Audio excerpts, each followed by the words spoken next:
बिस्मिल्लाहिर्रहमानिर्रहीम। जिस तरह के पहले भी दोस्तों ने और अहबाब ने बात की, ये हमारा जो इजलास है ये एक बज़्म खुतबा के प्लेटफार्म से एक बड़ा इस्लाही और इस एतबार से एक फ़िक्रमंद करने का इजलास है कि हम सारे फ़िक्रमंद हो जाएँ, हम सारे मुतवज्जे हो जाएँ। जिस तरीके से हम अपने अपने प्लेटफार्म पर बात कर रहे हैं, चला रहे हैं मसाजिद के अंदर या हल्का अहबाब के अंदर, हमारा जो पहला इजलास वहाँ जामिया उमर बिन खत्ताब ख्याली में हुआ तो वहाँ कुछ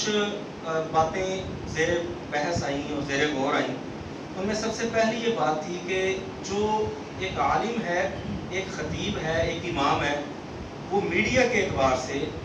सबसे बड़ा करिंदा वही है। सबसे बड़ा अमल दखल मुआशरे में उसको सबसे ज़्यादा है। हम कहते हैं आज का जो वक्त है वो सोशल मीडिया का है,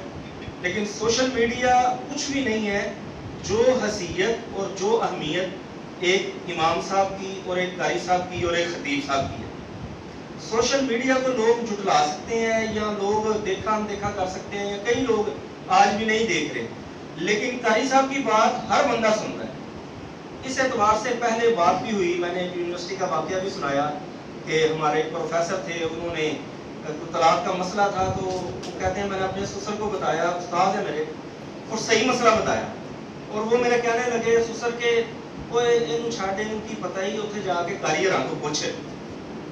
यानी लोगों का जो मय्यार और लोगों का जो एतमाद है वो आज भी मुसल्ला रसूल सल्लल्लाहु अलैहि वसल्लम और मिंबर रसूल पर बैठने वाले उस शख्स के मुतल्लक है जिसे इमाम और खतीब कहते हैं। लिहाजा ये हैसियत और अहमियत है। उसके बाद ये है कि हम अपनी हैसियत और अहमियत को हम भी समझ जाएं और हम देखें कि जो ऑथेंटिक बात हो, मजबूत बात हो, उस तरीके से हम उस बात को लेके चलें। और एक जो मस्जिद के गिरदो नवा के लोग हैं या वो मस्जिद जो है, पहले तो मस्जिद ही एक तहरीक होती थी, मस्जिद से ही तहरीकें शुरू हुई, मस्जिद से ही सारे शुराई निज़ाम शुरू हुआ और मस्जिद के अंदर ही वफूद आते और मस्जिद के अंदर से ही सारा वो इस्लाही तहरीकात जितनी हैं, हुजूर नबी करीम सल्लल्लाहु अलैहि वसल्लम के ज़माने में भी और उसके बाद भी मस्जिद ही वो प्लेटफार्म था जहाँ से सारी इस्लाही और यानी ऐसी तहरीक शुरू हुई जिसने 400 आलम इस्लाम का बोलबाला कर मुख्तसर बात में कर। तो मस्जिद का जो जिम्मेदार जो इमाम है या खतीब है वो शख्स है जो इन सारी चीज़ों से अवेयरनेस रखे, आगाही रखे, अपनी ज़ाती आगाही रखे। ये हमारे आज के इजलास का मेरी एक खुताफ है। हम समझ के मुताबिक एक उसका मकसद ये है कि हम इस मामले में फ़िक्रमंद हो जाए कि हमारी ज़िम्मेदारियाँ लोगों के यानी जहनों में क्या हैं और हम उनको पहचानें भी और हम उन जिम्मेदारियों पर पूरा उतरने वाले बनेंगे। अल्लाह ताला हमें अमल की तौफीक अता फरमाए। दोस्त अहबाब मेहमान तशरीफ़ लाए हैं तो मैं चाहूँगा ज़्यादा देर बात वो करें और वो बात जो है वो जो माफ़ी ज़मीर का इजहार है वो करें। अल्लाह ताला हमें जो है वो अमल की जी जिस तरह हमारा गुजरांवाला ज़िला है, एक तो इसकी जितनी बॉडी है वो मुकम्मल हो जाए, मौलाना ताउर मान साहब के साथ इस हवाले से हमारी बातचीत कन्वर्सेशन चलती रहती है, तो वो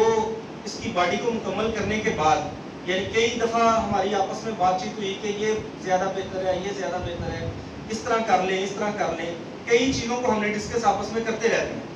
एक तो इसको मुनज़्ज़म किया जाए जो हमारा गुजरांवाला ज़िला के एतबार से या अपर पंजाब के हवाले से जितनी भी इसकी बॉडी है उसको मुनज़्ज़म करके फिर उनके दरमियान आपस में जो गुफ्तो शुनीद है वो रखी जाए। और जिस तरह के बज़म के अंदर ये बात चली आ रही है कि रबीउल अव्वल का महीना आ रहा है तो उस हवाले से हम तकरीरी मुकाबले रखें या जो हमारे खुतबा हैं उनको हम बुलाएं, उनके अंदर वो यानी सीरत के हवाले से, सीरत के मुख्तलिफ पहलुओं के हवाले से उनके साथ ऐसी बातचीत हो, हमारे अपने इजलास भी ऐसे हों जिसके अंदर ये सारी चीज़ें आएँ ताकि वो जो शख्स हमारी बज़म के साथ जुड़ा हुआ है वो मुआशरे के लिए एक बेहतरीन रहनुमा बन जाए। सबसे बड़ा जो है वो हमारा मोटो यही है कि जो हमारी बज़म के साथ जुड़ा हुआ शख्स है, इमाम है, खतीब है या वो कोई करिंदा है या दूसरी वो लोग जो ज़ेरे तरबियत आए, सीखने के लिए आए, वो बेहतरीन यहाँ इस प्लेटफार्म से सीख के मुआशरे का एक मुफीद हिस्सा बन जाए। अल्लाह ताला हमें अमल की तौफीक